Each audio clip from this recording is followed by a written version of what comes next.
The prince is perpetually valiant, princely in a natural, unhierarchical way, stands as a symbol of all that is noblest, chivalrous, desirous in a man, meets the world around him with openness, great-heartedness, women and fellow men alike, who carry, without title or crown, their own innate nobility.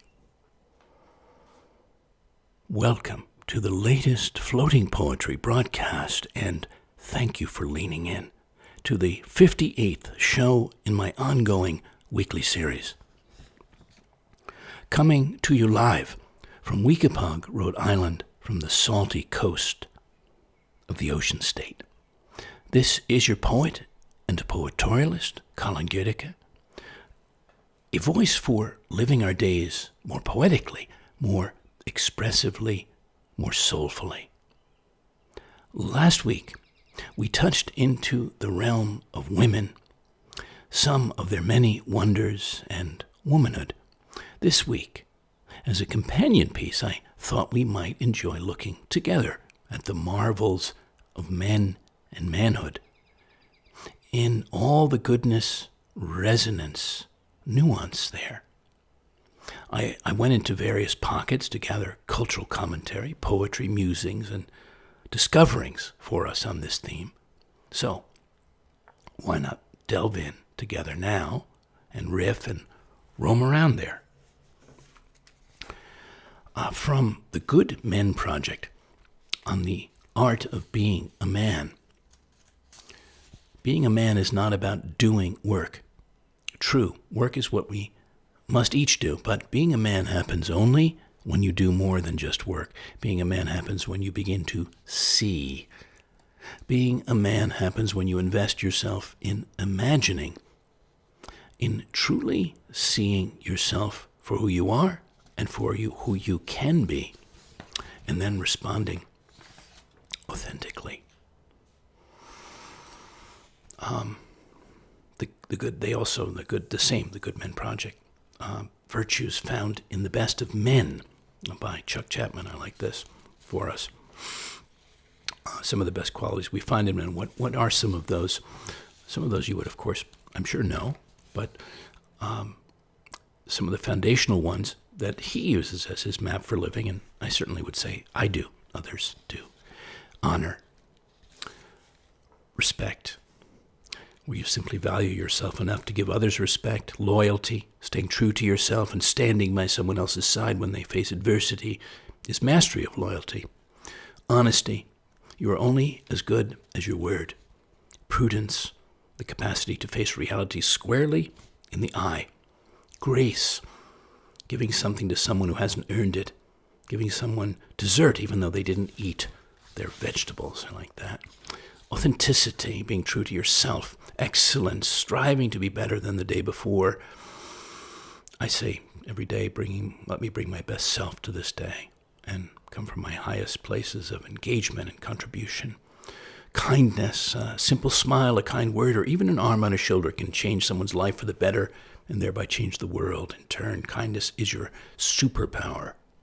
I do believe that. I've spoken about this before. Kindness is king, at least in my book. Gratitude. Did you know you can't be resentful and grateful at the same time? Try it. Commitment. Suiting up, showing up every day and giving your best effort. Tenacity. To keep going when things are tough and there's no end in sight. Tact. Remember there's another human being on the other end of your words. Generosity. Be generous with how you treat everyone. Empathy. Putting aside your ego, stepping into someone else's shoes and experiencing their emotions to create connection. Contentment, a mindset, choosing not to look at lack but see the abundance that already exists in my friends, listeners. I bet every single one of us, no matter what's going on in our life, can point to all kinds of incredible small and large abundance around us, in us and in us. Assertiveness, unapologetically go after what you want in life, live with passion. And he says, without being a jackass. So I think those are some very good ones. went around to the art of manliness. So they have many good articles there, actually, about that theme, that subject. So he says his roadmap on how to live as a man in the 21st century. So he offers a bit of a guide. And I'm just going to pull out a few things from that. He offers it with the utmost humility because he said there's no such thing as an expert in manliness. I would agree. And he makes no claims to be authoritative. It's such a big, surprisingly deep subject. So, and we're just touching on parts of it, obviously, too. Just, as we did with womanhood, and as I do with everything, and sort of tasting menu of different themes. So he says, you had no control over being born male, but becoming a man by living the ancient code of manhood is a choice, and it has always been so. In primitive times, the decision to follow the way of men was essentially made for you. The survival of tribes and clans depended upon all men striving to achieve the, quote, big impossible of becoming a, quote, real man by fulfilling the imperatives to protect, procreate, and provide. You may think that the decision of whether or not to strive for those standards is of recent origin, but it's something men have grappled with ever since the first rays of civilization began to dawn. As life became more comfortable, men were faced with the question of how much of the old primal ways to hold on to and how much to cede to the emerging comforts and luxuries of settled society.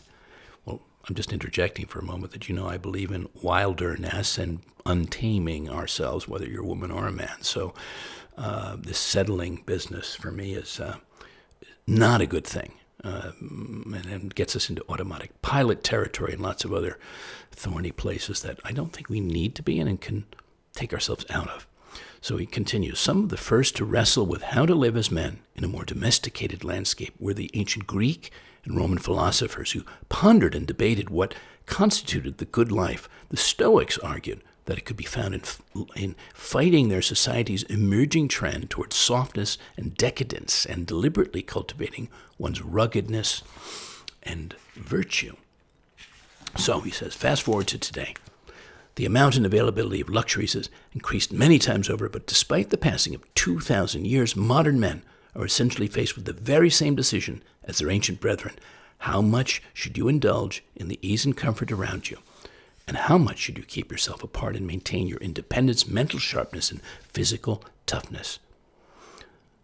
So, if you wish to live the way of men, you will, just as the Stoics did, have to intentionally choose to buck the tide of our culture, exercise your agency, and decide to live it yourself.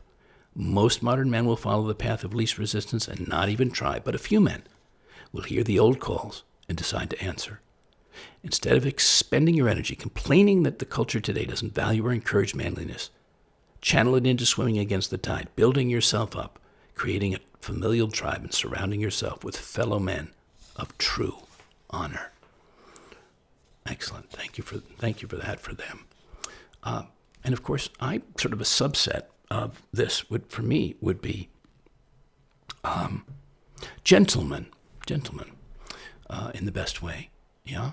And there's a few thoughts that James Michael Sama put forward about that. A gentleman shows others respect. A man of quality is not afraid of equality. A gentleman is chivalrous, but not just toward women, toward everyone. A gentleman praises others, cares about his appearance, how he presents himself, puts others first, is cool, calm, and collected, doesn't freak out over trivial matters, admits when he's wrong, and it says to outline all of them, characteristics would be a novel, not a blog post, but thank you for that. So, men of different note, at least in my travels, my universe, many indelible men I've come across or know now or have known, different kinds of men that I've met in my life and travels, and others later in the program tonight that I'd like to set forth, who are exceptional elemental men, certainly in my life, but I think as men in the world. And this was in the Aegean, in the Cyclades. I met this fellow, his name was Stelios Papageorgiou, and the poem is Andrastizias in Greek, and it translates as Man of Tzia, and Tzia is the island of Kea, Kea. also known as the man of marble. Pure, simple, humble. Man of sapphire sea and endless sun, oak, umber earth, ancient stars. Man of honey and wild thyme, Syrtos and Balos. Happiness, timelessness. Living man of Chaea, melded with the spirit of Crete. Heartful, soulful, memorable man.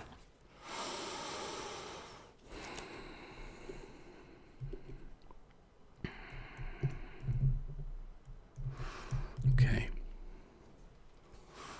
Man of Wind is the next poem. This is for my wise brother, my older brother, Christopher, a Buddhist warrior monk, also known as Hayashi Tomio. Man of Wind. He's known as the Wind Warrior, by the way, hence part of the inspiration. Aeolian man, mover of air, elements, energies, voyagers. Changer of velocities, topographies, patterns, possibilities. Inspirer of myths, disperser of seeds, kinetic shaper of whirling dreams and wonderings. Man of Wind. Well, this is a man, this next man, of imagination. And it's a poem I wrote many springs back in New York City by Central Park. That Man of Arden. It's Shakespearean in its way, in his figurements, this man, that Man of Arden. His hat was a large robin's nest. The buttons on his swallow-tailed coat were dandelions. The soles of his shoes gathered green moss.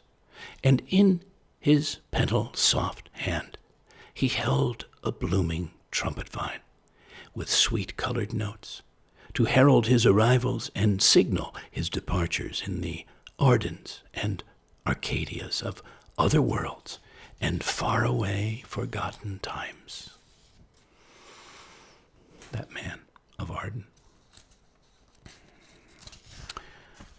I'll come back to that one actually later. That's about grandfather. But for the moment, coming back to the art of manliness, we were, again, a very good source is they gave some answers to the question, what is a manliness, or at least, from their perspective, what it is. And I thought they had some good things to say for us. For many ancient cultures, it was rooted in being a warrior, but it was a battlefield-specific manhood, ill-prepared for life during peacetime. In early American history, it was connected with being a yeoman farmer or independent artisan, but when the Industrial Revolution moved men from farm to factory, men wondered if true manliness was possible in the absence of the economic independence they once enjoyed. In the 20th century, manhood meant being the familial breadwinner, but during times of depression and recession, and when women joined the workforce in great numbers, men felt deeply emasculated. And in many cultures, in many different times, being a man meant being part of a privileged class or race. In the U.S., men owned slaves who were but 3/5 the equivalent of, quote, real men. When class and citizenship became achievable for anyone willing to put in the work, men felt that not only their position of, when it's connected to such cultural and ultimately ephemeral guideposts, and times change, a crisis of manhood results. Some men then cling stubbornly to a past that cannot be recreated, while others seek to redefine it, manliness, in ways that, while well-intentioned, end up stripping manhood of its unique vitality. Thus, the definition of manliness clearly needs to be rooted in a firm and immovable foundation, one that works across time, place, and culture, and is attainable for any man in any situation. Well, Aristotle, as they talk about, sets this out in his Nicomachean Ethics for men to live by. And the Greeks, for them, it meant living a life filled with eudaimonia, eudaimonia. And there are different definitions, but the best way to describe it, as they do here, is living a life of, quote, human flourishing or excellence. And for the ancient Romans, it meant living a life of virtue. The word itself, by the way, comes from the Latin word virtus, which means manliness or masculine strength. So in his definition, it's simple. striving for excellence and virtue in all areas of your life, fulfilling your potential as a man and being the absolute best brother, friend, husband, father, and citizen you can be. This mission is fulfilled by the cultivation of virtues like courage and loyalty and industry and resiliency, resolution, self-reliance, integrity, sacrifice. These virtues are manliness, and they can be striven for by any man, any time, from the soldier to the corporate warrior. So, thank you, Art of Manliness, for that. And that made me think also. So we're speaking of men, we're speaking of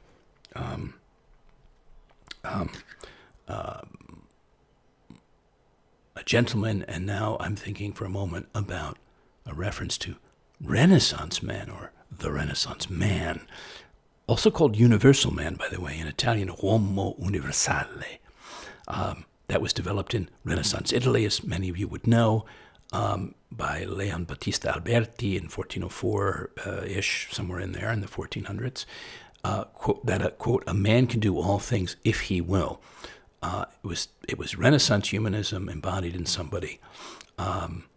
And of course, at a time when man was considered the center of the universe and limitless in his capacities. And so the gifted men of that time sought to develop skills in all areas of knowledge, in physical development, social accomplishments, the arts.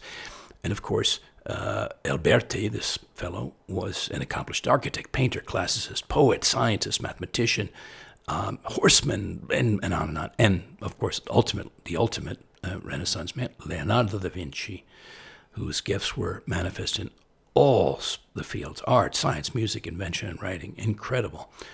So it's certainly an ideal I seek in my own way and often succeed in ways to live. And I believe in that, and having many passions and possibilities that to explore and develop and embody and express.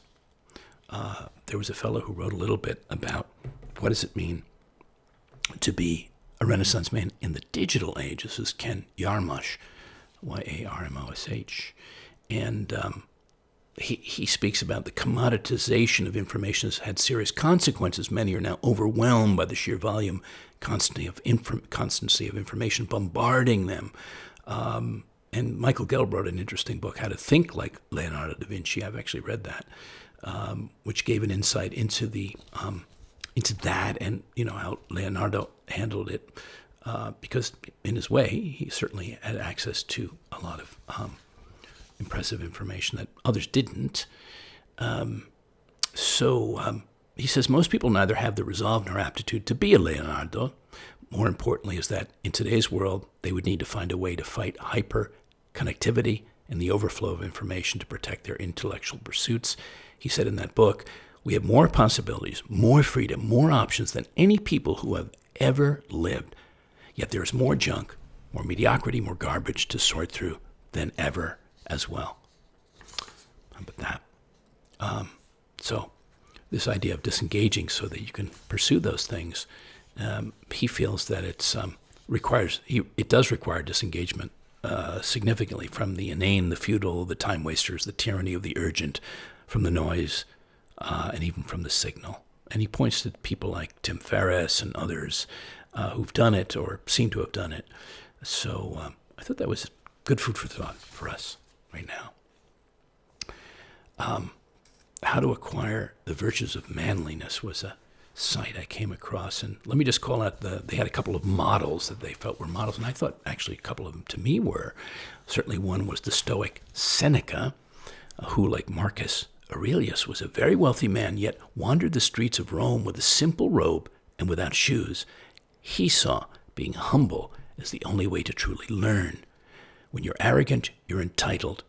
You remove the possibility for growth, for the acquiring of knowledge. To fully learn, you must come to the understanding that no matter how intelligent you are or strong in any field, every human on this planet will provide you with something new to learn if you allow them to. And the only way to allow them to do so is to be a humble man. And he references Robert E. Lee, General Lee, who had an incredible, seemingly unmatched ability to act in a way that was in line with his values, even when it would mean more harm to him personally.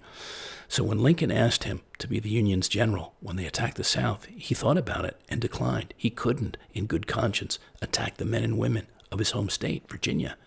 And even though the Union was far better backed, funded, and supplied, it was his values that guided him to take a much tougher job. I was curious, beyond that, about what books others out there feel are relevant to gain more insights into manhood, manliness, being a man. There's a couple that, well, few I know, but probably the best known is Iron John, book about men by the poet Robert Bly, which kickstarted the mythopoetic men's movement and inspired many of the people doing men's-only counseling and retreats. Bly used an old Grimm's fairy tale to explain a man's growth into the mature masculine. It does give you things to think about if you're a man, and if you're a woman to glean into man himself. And Sam Keen's book, Fire in the Belly. And he argues that men today need to rekindle their, quote, fire in the belly, or what the ancient Greeks called thumos, Thumos, that mainly spiritedness that drives men to do great deeds. And the third one, for the moment, is King, Warrior, Magician, Lover, Rediscovering the Archetypes of the Mature Masculine. That's written by a Jungian psychologist, Robert Moore, and mythologist, Douglas Gillette, and it looks at male development through the lens of Jungian archetypes. Very interesting. And there are many others, but there's that. And then I thought, well, what about, so I'm curious about if you want to also let me know if there are books that you've come across, or poets or writers that you feel speak insightfully, inspirationally to the theme. I'd like to know more of things that I might not know about, since we're all in this learning together. And I was thinking also about films. Films certainly I love that are iconic and apropos, and the one I'd single out, I was just mentioning this to a friend of mine actually earlier today, was Captain's Courageous. It's a coming-of-age classic from 1937. As many actors you would know, Melvin Douglas and Lionel Barrymore and Spencer Tracy and Freddie Bartholomew, the boy actor. And the reason I'm bringing this up is because it's a beautiful film. I always cry. I always cry. It's just so beautiful in so many ways. And in it, several men are beautifully and heartfully portrayed, essentially father figures and friends of this, and champions of this small boy who's lost at sea, who they fish up and fish out of the water, and who has to join their sailing and fishing journey, and what that coming of age is for him. Captain's Courageous. Yeah. Okay. Pause for a moment here.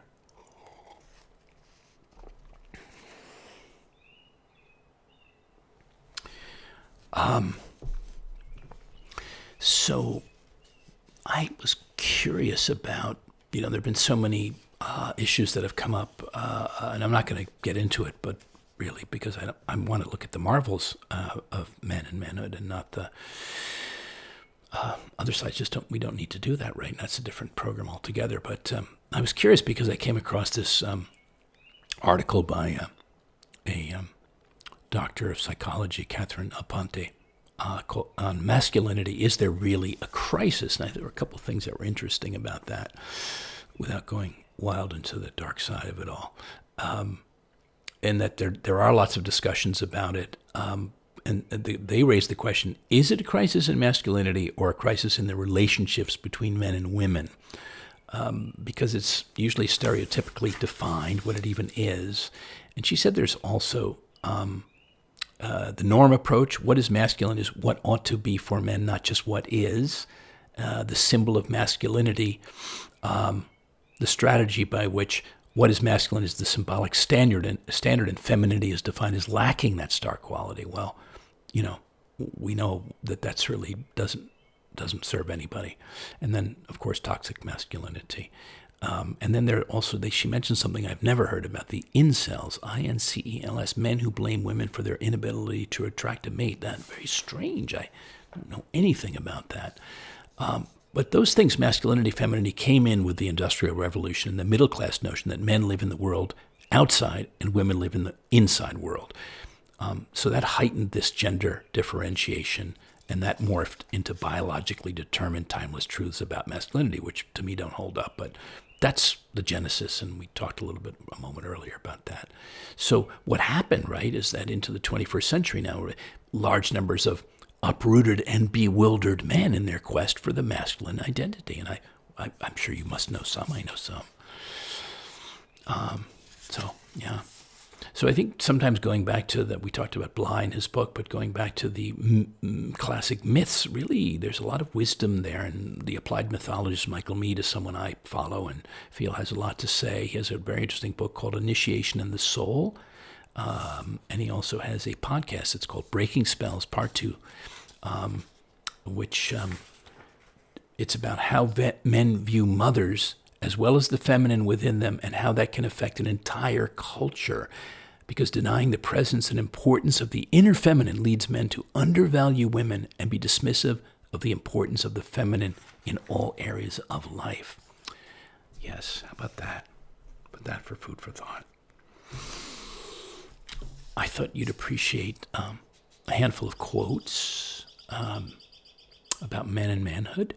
Seneca: "No man is more unhappy than he who never faces adversity, for he is not permitted to prove himself." Walter Newell: "The major break in the understanding of manliness is not between the 19th century and any particular preceding era, but between my generation of baby boomers and the entire preceding complex of teachings. In some ways, Teddy Roosevelt and Churchill have more in common with Homer and Shakespeare than they do with us." And one more from him: "We don't need to reinvent manliness. We only need to will ourselves to wake up from the bad dream of the last few generations and reclaim it in order to extend and enrich that tradition under the formidable demands of the present." Confucius: "The way of a superior man is threefold. Virtuous, he is free from anxieties.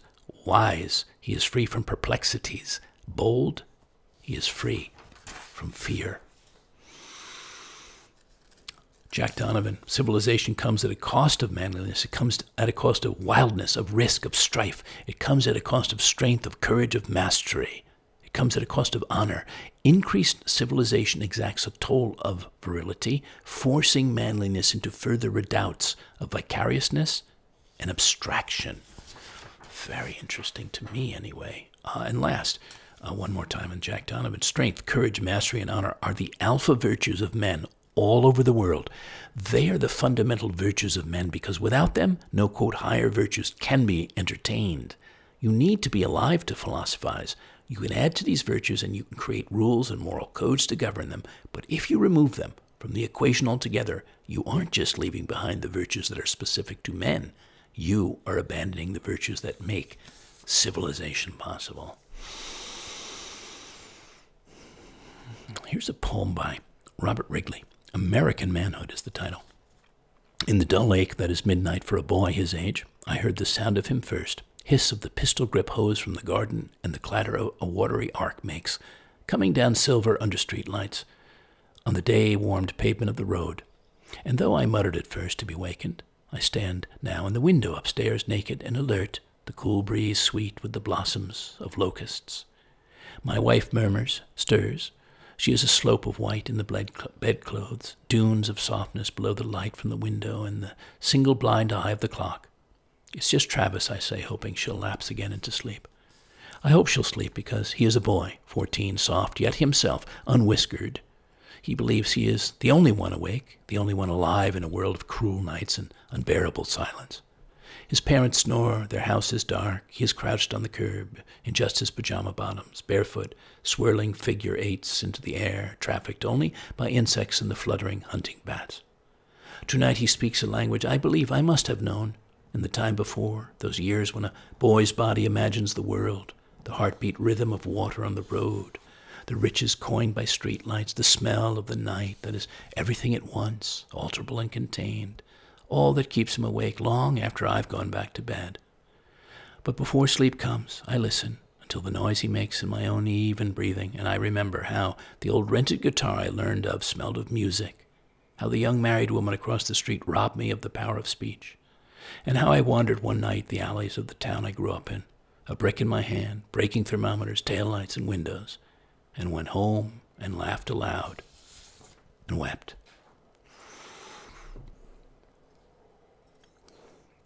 How could we not include Ernest Hemingway somewhere here, who you know received the Nobel Prize as a novelist? And, with an economical and understated style, he reshaped masculinity in literature. And there are a couple of passages from some of his famous books, most famous books. I wanted to just possibly call out a couple. For whom the bell tolls, which he published at the age of 41 in 1940. For little we know of what there is to know. I wish that I were going to live a long time instead of going to die today, because I've learned much about life in these 4 days, more, I think, than in all other time. I'd like to be an old man to really know. I wonder if you can keep on learning, or if there's only a certain amount each man can understand. I thought I knew so many things that I know nothing of. I wish there was more time. And you know that he wrote The Old Man and the Sea. And from that, about the catching this incredible large pairs of a pair of marlin fish. The male fish always let the female fish feed first, and the hooked fish, the female, made a wild, panic-stricken, despairing fight that soon exhausted her. And all the time, the male had stayed with her, crossing the line and circling with her on the surface. Then, when the old man was clearing the lines and preparing the harpoon, the male fish jumped high into the air beside the boat to see where the female was, and then went down deep, his lavender wings, that were his pectoral fins, spread wide, and all his wide lavender stripes showing. He was beautiful, the old man remembered, and he had stayed. Well, I had a Hemingway-esque experience, several of them, but I had one in particular with a man, a very dear and rare friend, Dennis Farrier out in California. And Ernest Hemingway made me think of him and bullfighting. Not that I'm a fan of it, but I had an experience. My friend took me there once to Tijuana from California and from Los Angeles once, a long, long time ago. And he was a great studier of it, and the great toreadors and matadors. And so we went, and he explained to me the whole ritual and what have you. Once was enough, but it was interesting. And I made a beautiful portrait of him, and I wrote this poem for him then. It's called The Man in the Ring. Manolete, or any matador worth his montera, would have been happy to see him sitting there up in the high sun, in the rising air of anticipation of man and bull meeting will to will, finesse to wild force, his cap-shadowed brow, lips wet with lime, salt, and tequila, shades of Hemingway and all things masculine, Pamplonian, this connoisseur, raconteur of the universe, and its never-ending gifts.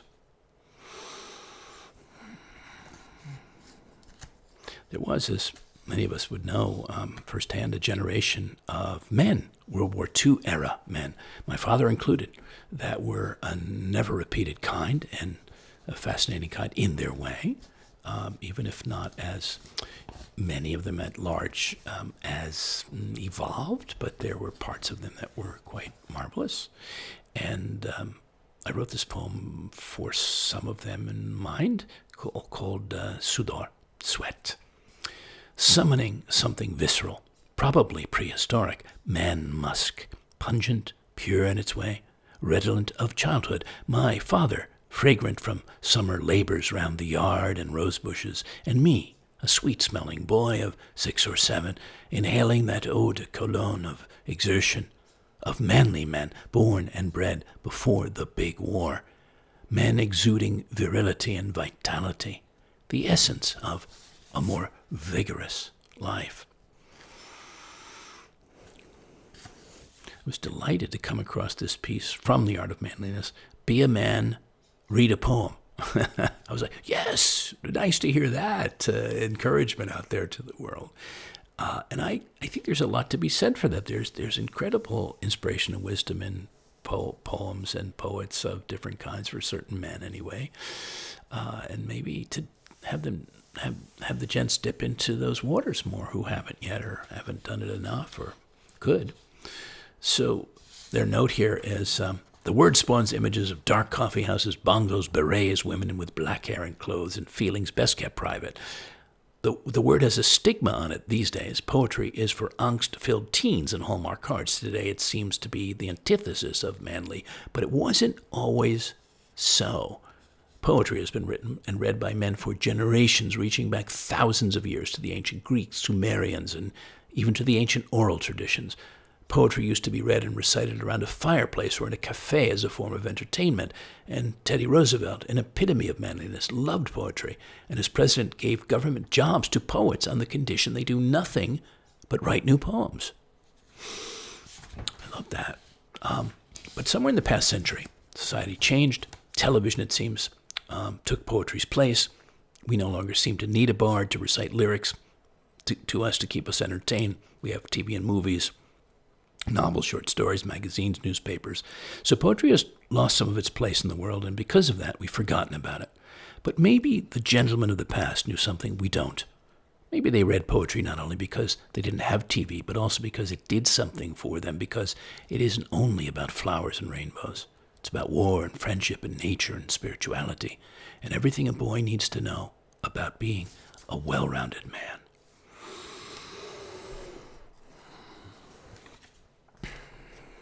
Well, from interesting literature, I said, wonder what they are thinking about the poems that resonate about men and masculinity. And here's a couple of slices from some of them, some of which you might know or might like to know. Alfred Lord Tennyson's Ulysses. "'Tis not too late to seek a newer world. Push off, and sitting well in order smite the sounding furrows, for my purpose holds to sail beyond the sunset and the baths of all the western stars until I die. It may be that the gulfs will wash us down. It may be that we shall touch the happy isles and see the great Achilles, whom we knew. Though much is taken, much abides, and though we are not now that strength which in old days moved earth and heaven, that which we are, one equal temper of heroic hearts, made weak by time and fate, but strong in will to strive, to seek, to find, and not to yield." And then William Ernest Henley's Invictus, many of you would know. Here's a bit from that. "Beyond this place of wrath and tears looms but the horror of the shade, and yet the menace of the years finds and shall find me unafraid. It matters not how strait the gate, how charged with punishments the scroll, I am the master of my fate. I am the captain of my soul." Well, I'm going to save some of the others because, and I'll just end with or at least here's another one actually by Horace's Ode. "Be wise, strain the wine, and cut back hope for a long life. In a short time, while we talk, envious time will flee. Seize the day, trusting as little as possible to the future." And there's another site that they talk about the ancient kings who were expected to produce poetry while also being versed in warfare and statecraft. So that was very important in the day. But as we were talking about, it's fallen out of favor. I shared Ulysses, but there was this very interesting poem I didn't know anything about until I was putting this together, On the Stork Tower by Wang Zhuan. It's very short. It's the shortest poem of many, and it's a reflection or a meditation on nature, and it's an epigram. And it's really about encouraging, seeking out new and better prospects. "The midday sun slips behind mountains. The yellow river turns for the sea. Trying to see for 1,000 miles, I climb one more story."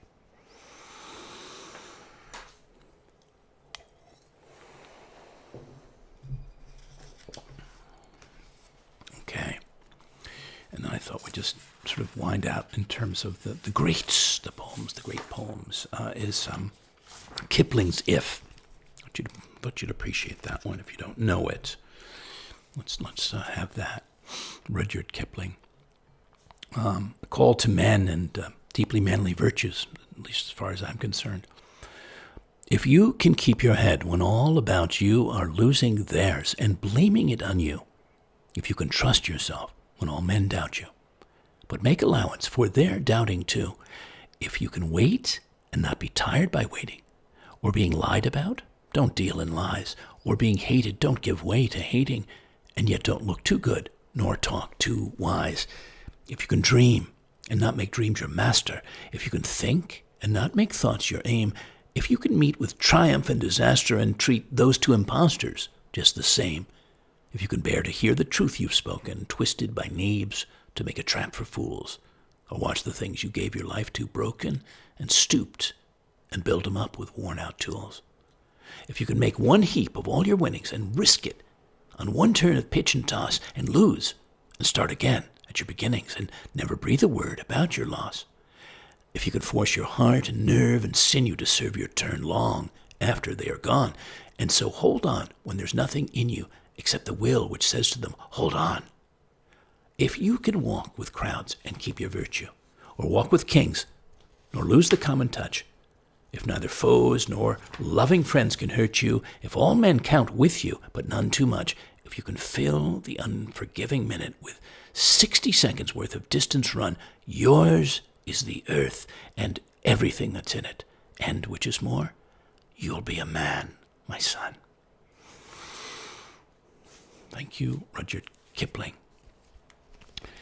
Well, it made me think of heroes in my own way and what at root they are about.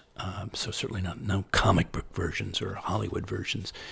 And I wrote this poem for an exhibition behind the curtain that I debuted back in 2018 and hope to tour further around the country when things loosen up a bit. It's called The Hero.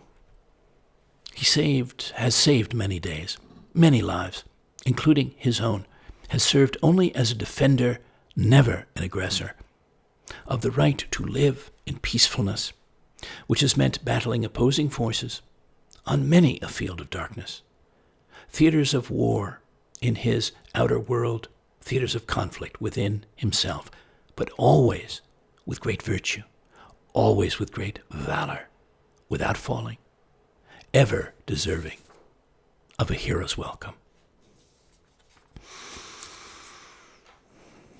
I do feel we need lyrical men in the world, poets and others, all kinds of artists especially, I would say. Can't have too many. And one is a maestro for me in particular, he's a master imagist, Richard Kahl, K-E-H-L. And this is a poem I wrote for him. Enveloped, it's called. Enveloped by women with gourds and grace, bared breasts, freckles, oranges, geishas making faces, wings and ladders, long legs and napes, by hundreds of hands, one holding a heart, by whales and butterflies, elephants and zeppelins, cafes flowing with artist Monte, rain-soaked Parisian streets, sepia-soaked Dutch canals, Rilke poems, planets and sutras, lovers and leading men in turbans playing flutes, men attempting flight, men aroused in hats in flames by floating objects, rocks and teapots, stars shooting and falling, kissing, romancing, enveloped by a carouseling constellation of ideas and images, history and fantasy, beauty and memory that imprint the senses in all the places we live and roam, east coast to west, continents vast and varied, found and lost, United Kingdoms, European capitals, the addresses of our dreams and desires, enveloped by the flying eye and alchemy of a magician from Mexico, Missouri.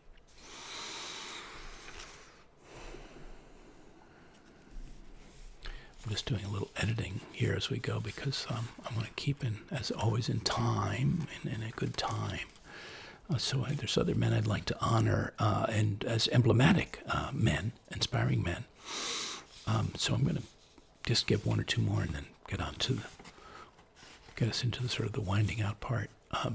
This is for a very dear friend and mentor, 40 years, Michael Bernstein. This was on his 80th birthday back in 2018. Bernstein's Law. He's a marvelous attorney. Bernstein's Law has been proven humanistically, life scientifically, over the span of this man's many learned years, by the living of his own principles of deep, indelible, and inviolate integrity, by the teaching, by humble example, from ever clear intention to ever right action, by the daily honoring of the law of an inner nature that enables him, enables all of us who practice it well, to be of great worth in the seeking world. Michael Bernstein, sending that energy out to him. My ever-loved and much-missed father-in-law, I called him, marvelous in endless ways, appearance not least. This was a poem I wrote for him on the beach in East Hampton one April when he was still alive and vibrant. It's called The Count of Monte Cristo. As the breakers roll in, tumbling cream on crab-shelled green, you stride elegantly upwind from the wave-washed shore, where a longboat might have left you moments before, supple shoulders draped in gray woolen cloak that soaks in the mild sun and keeps out the damp air. Silver hair curled and noble, both brows boot black, head absent only an elegant tri or bicorn, otherwise every inch the fabled Count of Monte Cristo. Quite a figure to cut in the imagination on this canvas of sand, on a Sunday afternoon among the sheltering dunes of Egypt Beach.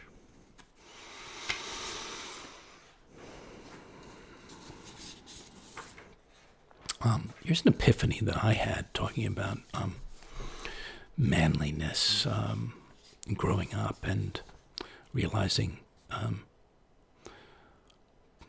who's inside of you, so to speak, father. I hadn't really seen him before. I'd seen mostly my mother most of my life in my face, and I was in the Aegean, and I was on a long walk in the bright sun with a straw hat, and I walked by a window, and I saw in the reflection my father in my face.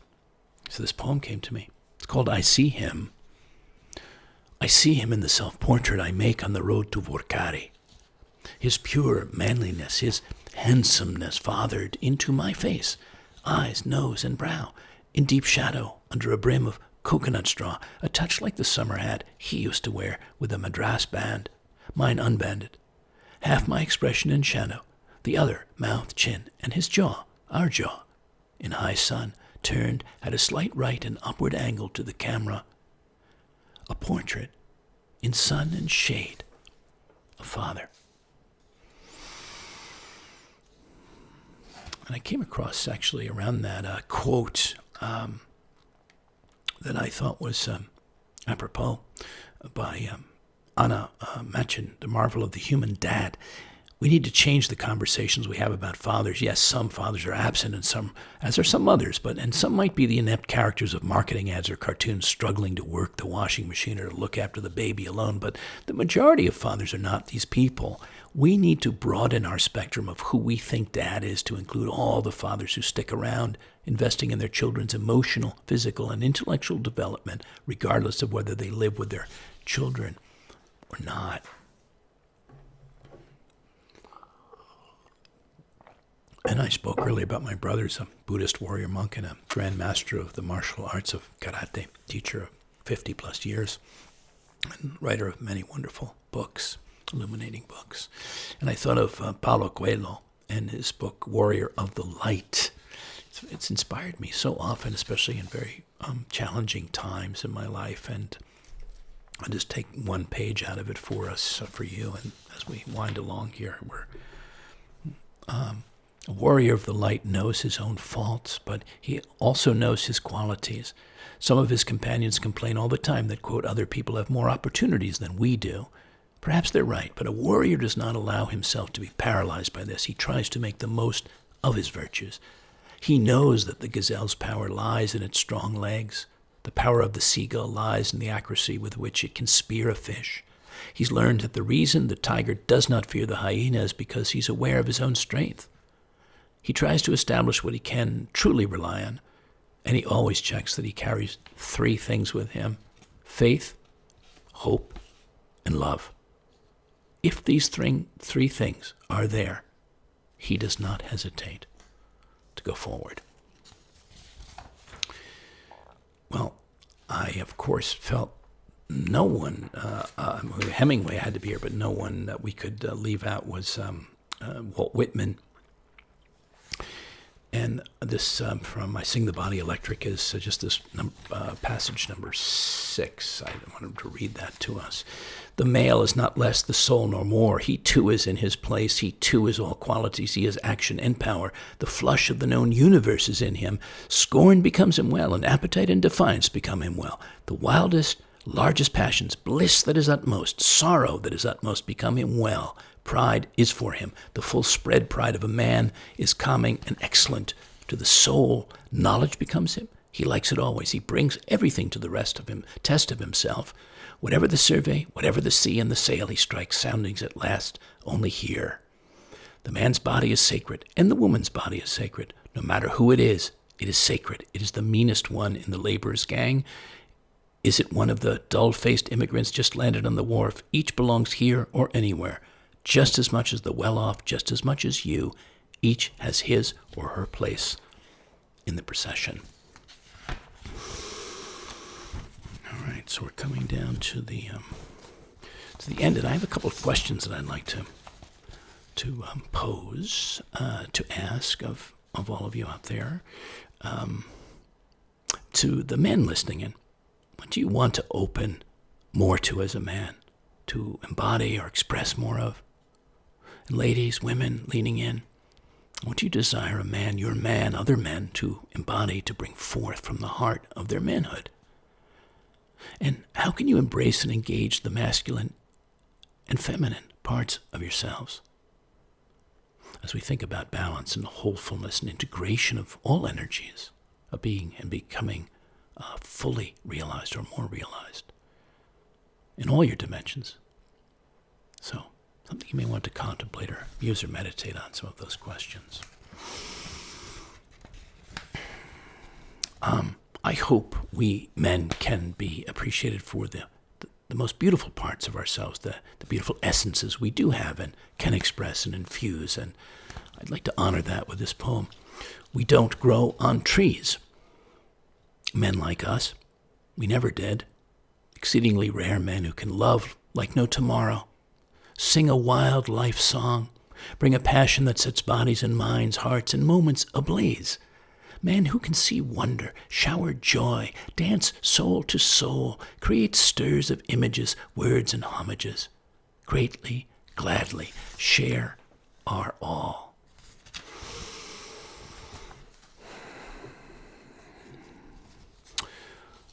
Next to last, or maybe last, on the men who have left great marks on our lives and our minds and our hearts. Who are those for you? Think about them. Raise a glass to them, or a wink or a nod or something. Maybe even reach out to them and acknowledge them.